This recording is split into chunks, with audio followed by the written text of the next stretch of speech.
একান্ত ব্যক্তিগত একটি কবিতা, যেখানে একটি ছেলে একটি মেয়ে তারা খুব করে চাইছে তাদের মধ্যে সমস্ত ঝগড়া মিটে যাক। তারা যত কাছে আসছে ঠিক ততটাই দূরে সরে যাচ্ছে।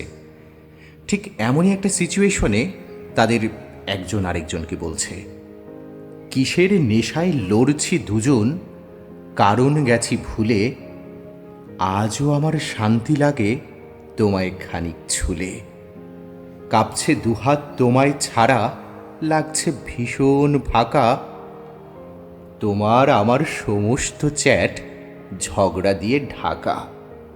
উপর উপর ইগোর নেশা, মন তো তোমায় চায়, ঝগড়া করি, ঝগড়া করেই একটু কাছে যাই।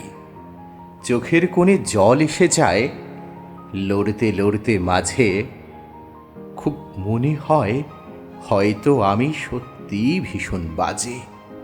তখন আমি পালাই দূরে, ঝগড়া থামে যদি, তোমার আমার মধ্যে যে এক ঝড়ের মতো নদী।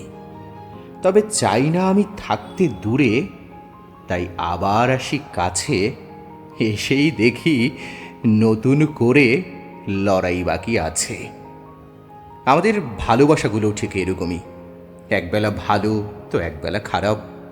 এই ভালো খারাপ মিলিয়েই ভালো থাকতে হয়, একসাথে থাকতে হয়, মানিয়ে নিতে হয়। ভালোবাসা কখনো সমান্তরালে চলে না।